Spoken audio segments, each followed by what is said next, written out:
עצוב למות באמצע התמוז.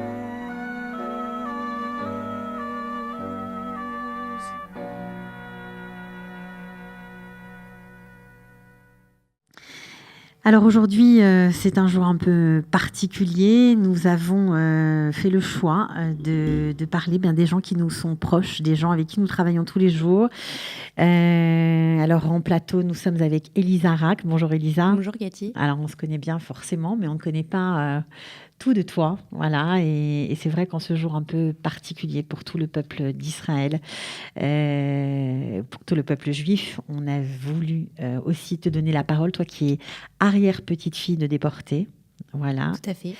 Et toi, pour qui ta grand-mère a été une enfant cachée, voilà, avec son frère, son petit frère Daniel. Tout à fait. Pendant la guerre, grâce à une juste qui s'appelle Anne Beaumanoir, qui est âgée de 94 ans et qui a eu la gentillesse d'accepter de nous répondre aujourd'hui. Bonjour Anne.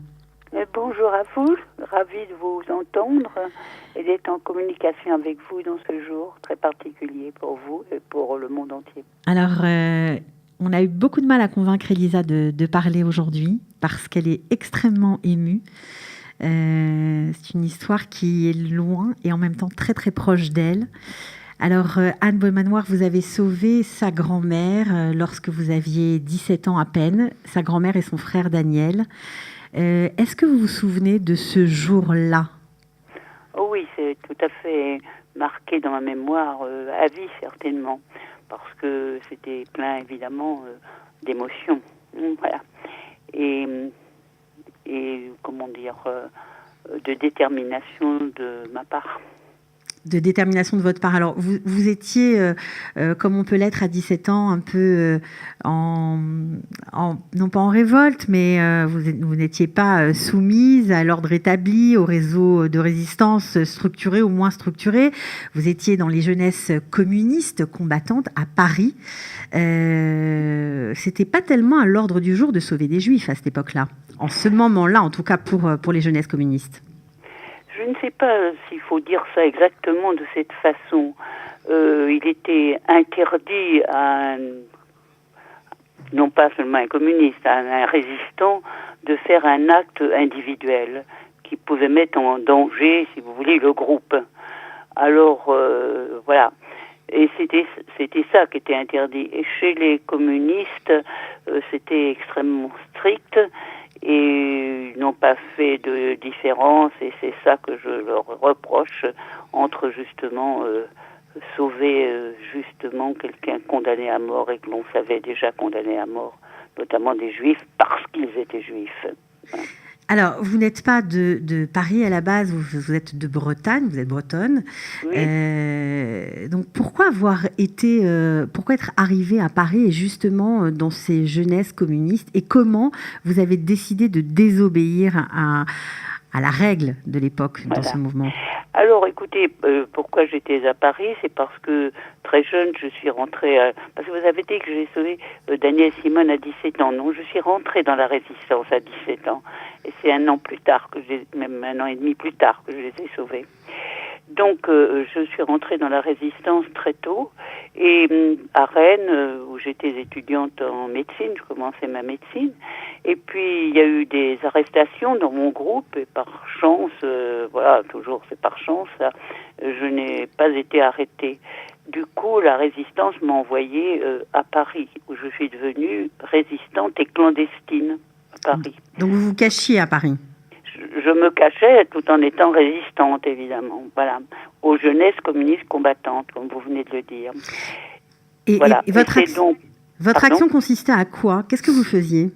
Oh ben, écoutez, ça dépendait du moment, comment vous dire, comme j'ai été 3 ans dans la résistance, j'ai terminé à Marseille, suivant les jours et les années, enfin les moments, j'étais dans des configurations d'action différentes. Alors, par exemple, à Paris, j'ai toujours été dans dans la résistance civile, si vous voulez. Alors, c'était surtout la propagande, les tracts, parler sur les marchés, dans les cinémas, pour inciter les gens à lutter contre le nazisme. Parce que moi, je ne luttais pas vraiment contre les Allemands, je luttais contre le nazisme dans ma tête. Mhm. Alors, ce jour-là, vous apprenez qu'il va y avoir une rafle à Paris, la fameuse rafle tristement célèbre du Veldiv. Vous êtes où? Comment vous l'apprenez? Alors, c'était pas le jour du Veldiv. C'était avant. C'était avant. Oui, bien sûr. Alors donc, non, c'était après le Veldiv. Et donc, comme j'étais clandestine à Paris, je n'avais théoriquement pas de contact avec mes parents. Mais néanmoins, j'en avais à travers des amis communs à Paris, évidemment. Dont des familles qui recevaient des colis que mes parents m'envoyaient de la Bretagne, où on ne crevait pas de faim, ce qui n'était pas le cas à Paris, où on crevait de faim. Et donc, voilà, je suis allée chercher mon colis chez des amis qui s'appelaient les Borel, de leur nom de famille. Et quand on m'ouvre la porte, Elisabeth, elle me dit immédiatement, voilà, nous connaissons des juifs cachés, et mon mari sait, je pourrais vous dire pourquoi, qu'il y aura une rafle dans notre quartier, le 13e arrondissement, cette nuit ou la nuit prochaine. Alors, quelle chance que tu sois là, il faut que la résistance les sauve. Évidemment, elle ne savait pas ce que c'était la résistance, parce que, bon, voilà. Mais mettez-vous à ma place, à la place de n'importe quel être humain.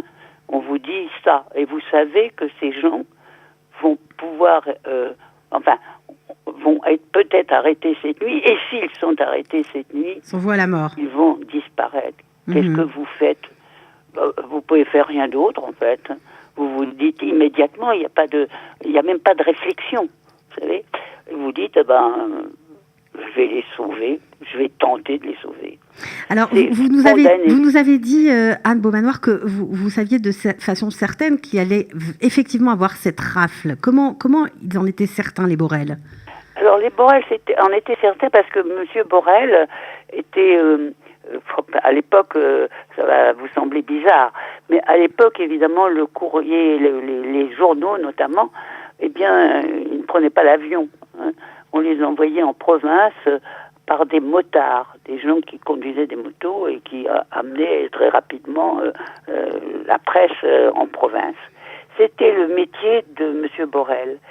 Et ces personnes avaient été réquisitionnées par les Allemands 2 jours par semaine, je crois, pour servir les Allemands. Enfin, les Allemands et le renseignement français, si vous voulez, mais français de Vichy.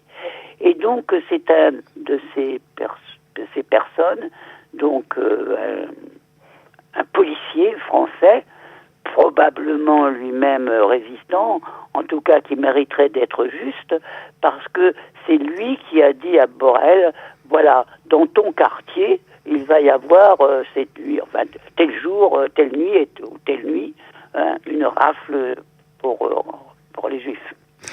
Alors, donc voilà, c'était certain. C'était certain. Alors comme vous saviez justement que c'était certain, vous n'avez écouté que votre cœur et votre courage, on peut le dire comme ça.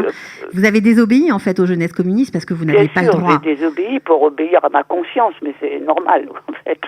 Et vous êtes parti donc sans connaître ces gens, ces juifs, la famille donc d'Elisa Rack, Simone et Daniel qui étaient cachés avec leur papa dans le 13e. Alors comment s'est fait la rencontre? Parce qu'ils ont dû être extrêmement surpris et apeurés. Donc les Borel savaient où étaient cachés les Lizopravski. Et donc ils m'ont dit allez voir la concierge, qui elle était aussi dans la concierge de l'ancien immeuble où ils habitaient, qui était aussi dans le coup. Et elle s'appelait Victoria, ça je m'en rappelle très bien, nom de famille, je ne me souviens plus, qui m'a emmené là où ils étaient cachés. Voilà, ils étaient cachés dans une cour, dans un petit bâtiment qui était dans une cour tout à fait cachée dans la rue du Moulinet où ils habitaient avant. Mais là, à ce moment-là, Anne, il n'y avait plus que les enfants.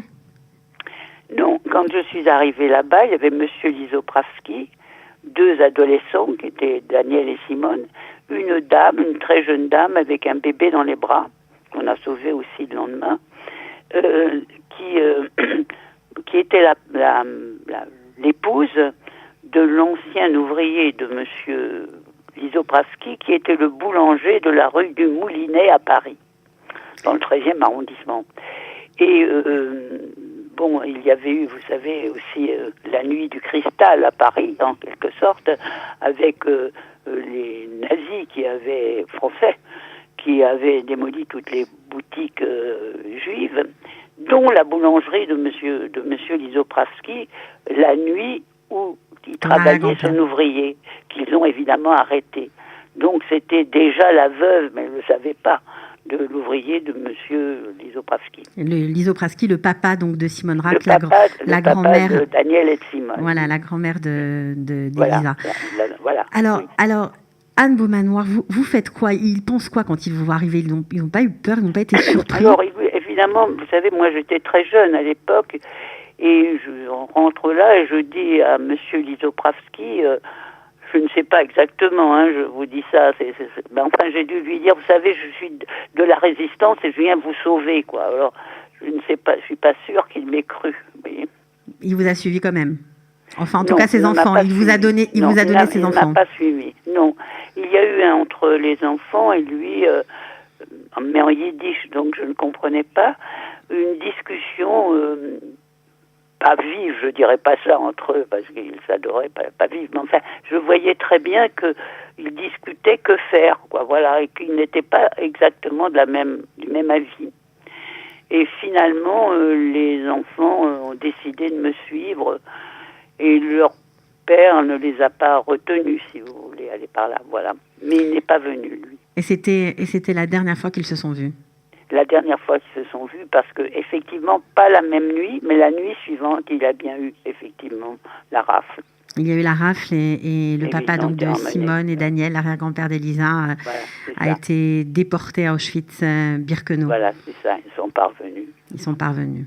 Alors c'était terrible, j'imagine, pour cette petite fille, cette jeune fille, parce qu'elle avait à peu près le même âge que vous avez sauvée parce qu'elle avait déjà perdu sa maman lorsqu'elle était beaucoup plus jeune. Oui. Donc c'était encore une deuxième séparation très brutale et comment vous avez pu gérer tout ça, parce que vous les avez amenés, je crois, chez vos parents à Rennes en sécurité? Voilà, non, c'est-à-dire moi je savais, dès que je les ai sauvés, on a eu un peu des aventures pour arriver jusqu'à ma planque, donc je les ai sauvés, je savais déjà que j'irais à Dinan, chez mes parents, parce que je savais, pour leur dire, parce que je voulais pas écrire, c'était trop dangereux, téléphoner c'était trop dangereux, écrire c'était dangereux, mais surtout c'était trop long, parce que moi, n'oubliez pas que j'étais dans la résistance, et donc je ne pouvais pas les garder moi. Et donc j'ai décidé que j'irais dire à mes parents qu'il fallait qu'ils les gardent. Mais je savais déjà qu'ils les prendraient, quoi. Ça, alors Marthe, c'est important pour nous aujourd'hui de donner le nom de vos parents, Marthe et Jean Beaumanoir. Marthe et Jean Beaumanoir. Oui. Ils les ont accueillis, ces deux enfants, enfin ces jeunes. Enfant. Ouais, c'est ça. Oui. Ça a été. Alors. Oui. Elisa est très émue, elle a quitté le studio, mais j'espère qu'elle va revenir. Oui. Vous avez gardé des liens jusqu'à présent? Oui. Je ne sais pas comment vous dire. Je me sens de la famille. Je me sens un peu de la famille Lizopravski. Voilà. Vous savez, Daniel et Simone, moi j'étais seule enfant. Daniel et Simone, après, on a été un peu comme frères et sœurs, quoi, voilà. Vous avez pris fait et cause pour eux, mais au-delà de la justesse de la cause, vous les avez aimés tout simplement? Ouais, tout simplement, oui. Oui, parce qu'ils étaient aimables. Ouais. Alors, quand vous avez connu leurs petits-enfants, parce que Elisa est à côté de moi, j'imagine que ça a dû vous faire quelque chose de... Ah oui, ça c'est extraordinaire. Vous savez, je ne sais pas si je réponds pas directement à votre question, mais peut-être, vous savez, moi je travaille dans les lycées, les collèges, je je fais des exposés, je parle devant les enfants. Là, je vais le faire d'ailleurs aussi. Je parle beaucoup de la Shoah, c'est ce que je sais de ça. Et beaucoup du racisme, parce que moi, mon première idéologie, c'est l'antiracisme, vous voyez. Alors bref, donc je parle à des jeunes gens qui ont l'âge que j'avais quand je suis rentrée dans la résistance maintenant. Très souvent, voilà. Et je sais plus ce que je voulais dire. Alors vous allez couper. Non, je parlais du lien avec les plus jeunes générations, notamment avec... voilà, c'est ça. Voilà. Alors donc, quand je parle de la Shoah avec ces jeunes gens, je leur dis toujours que j'ai reçu évidemment qu'une de mes fiertés, ou la seule peut-être, c'est d'être juste. Et je leur dis que je leur montre d'ailleurs que sur la médaille que l'on nous offre, il y a marqué, peut-être ma traduction n'est pas très bonne, mais sauver un homme, c'est sauver l'humanité. Et alors je leur dis, et je leur montre une photo, que moi j'ai sauvé 2 juifs, mais j'aurais voulu en sauver beaucoup plus, j'ai sauvé 2 juifs. Mais maintenant, combien ils sont? Voilà. Et donc, j'ai compris que effectivement, sauver un homme, c'est sauver l'humanité. Et quand on est un homme, eh bien, si on est face à quelqu'un, un autre homme qui doit disparaître, on doit le sauver. Donc, voilà, c'est Alors, normal. Votre simplicité, Anne Beaumanoir, pour parler des choses, on aimerait que beaucoup soient comme vous. Élisa, un mot, je sais que c'est un peu dur pour toi, mais c'est tellement important parce qu'on est tous aujourd'hui concernés, qu'on ait connu ça dans sa chair, dans sa famille ou pas. C'est un jour tellement spécial pour le monde entier.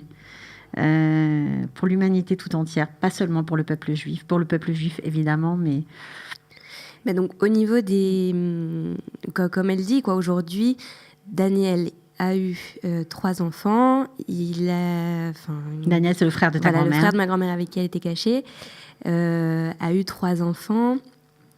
Ta grand-mère. Qui ont eu d'autres enfants, qui ont eu 5 petits-enfants en tout. Nous, de notre côté, donc ma grand-mère a eu 2 enfants. On est de notre côté, pareil, 5 petits-enfants. Et il y a déjà 1, 2, des 3, arrière-petits-enfants. 4, 5, 6. Il y a déjà 6 arrière-petits-enfants. Donc effectivement, c'est énormément. C'est pas que 2 personnes à Beaumanoir que vous avez sauvées, c'est beaucoup plus. Voilà, et j'ai beaucoup d'émotions parce que voilà, on a perdu ma grand-mère il n'y a pas longtemps. Et je sais que voilà, jusqu'à la fin de sa vie, elle parlait de Anne avec... elles étaient restées très très proches toutes ces années. Et c'est ça qui est magnifique, c'est que le lien ne s'est pas arrêté là. On va finir tous par pleurer. Donc, 3770 juifs en France, juste en France, pardon. Vous en faites partie. Vous avez votre nom à Yad Vashem, en tout cas sur le mur, l'espace concerné au juste. C'était très émouvant, j'imagine, pour vous? Absolument. Très émouvant et comment dire, oui, c'est ma seule, vous savez, j'ai 94 ans, j'ai eu une vie un peu comme tout le monde, quoi, avec ses hauts, ses bas, ses peines et ses joies. Et je n'ai vraiment, comme je vous l'ai dit, qu'une seule fierté dans ma vie longue. Pourtant, vous avez été neurologue et vous avez dû soigner de nombreuses personnes. Oui, c'est vrai, mais ma seule vraie fierté, c'est vraiment d'être juste. Parce que c'est la part de notre humanité, vous voyez. J'imagine, je voudrais aussi mentionner ces 2 personnes qui, malheureusement, ont été victimes du racisme, de la barbarie, de l'antisémitisme. Sarah Halimi et Mireille Knoll qui ont été assassinées en plein Paris. Ça donne encore plus de force à votre témoignage lorsque vous parlez aux jeunes générations? Oui, j'en parle vraiment. Et vous savez, il faut en parler. Parce que même quand je vais dans des lycées ou des collèges, parce que là, ils vont pas au lycée en général, dans des collèges, dans les banlieues qu'on appelle difficiles chez nous, parce que il y a beaucoup de jeunes gens musulmans, disons, je parle direct, donc voilà. Eh bien, même là, si on leur parle, vous voyez, on on arrive.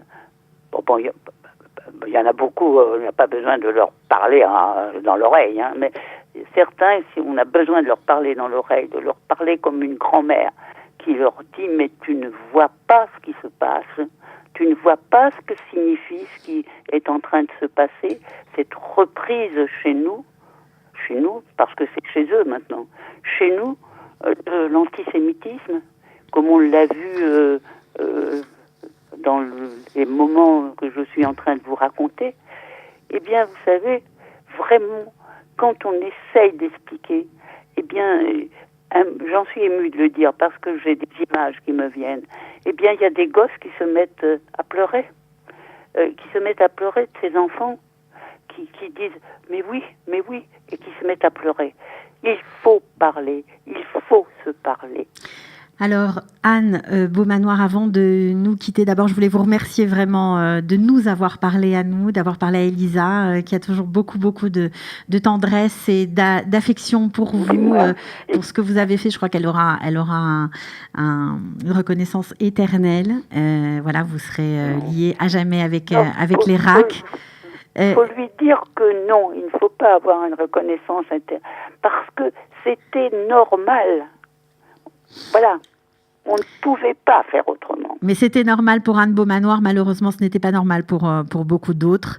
Je voudrais juste finir avec une image un peu plus gaie. Qu'est-ce qui vous reste de cette période-là, des moments que vous avez partagés avec Daniel et Anne? Est-ce que vous avez un souvenir, et Simone, pardon, est-ce que vous avez un souvenir qui vous a marqué? Oui, alors oui, j'en ai un. Alors c'était sur la plage de Saint-Cast. Alors, voilà, c'était, oui, j'ai un très très bon souvenir. Alors c'était sur la plage de Saint-Cast. Ils n'étaient pas encore mariés ni l'un ni l'autre. Je me rappelle plus s'il n'y avait pas Dora quand même. L'épouse me rappelle plus bien ça. L'épouse de Daniel. Je crois qu'elle était là. En tout cas, c'est Simone qui a voulu shooter on jouait au foot, si vous voulez, au ballon, mais bon, shooter, et qui véritablement, je la vois encore tomber. Je la vois encore tomber, mais c'était tellement drôle la façon dont elle est tombée, et surtout, elle avait énormément d'esprit, Simone. Alors, la façon dont elle était reposée, et je me rappelle plus le nom du footballeur qui était très en vogue à l'époque, et alors, elle a dit son nom, quoi. Très trop. Ouais, donc vous avez beaucoup ri ensemble, j'imagine, comme des frères et sœurs. Voilà, des frères et sœurs de cœur. En tout cas, Anne Beaumanoir, merci d'avoir pris le temps de nous parler, de nous raconter cette page d'histoire, de la grande histoire, et puis aussi de votre histoire à vous, personnelle. Merci beaucoup.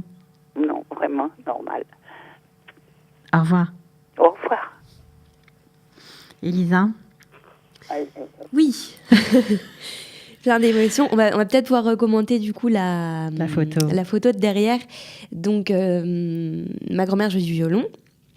Et avant c'est toutes ces histoires de rafles, ils ont caché certains objets dans la boulangerie. Parce que mon grand-père, du coup... Elle nous l'a raconté si bien.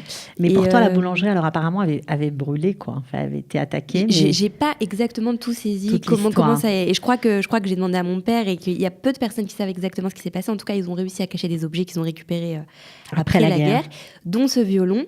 Et donc, à la mort de ma grand-mère, on m'a dit qu'est-ce qu'on fait de ce violon. J'ai dit, moi, j'ai joué du violon pendant 4 ans. J'aimerais vraiment ramener ce violon en Israël. Et donc, la photo derrière, c'est... On va tous pleurer.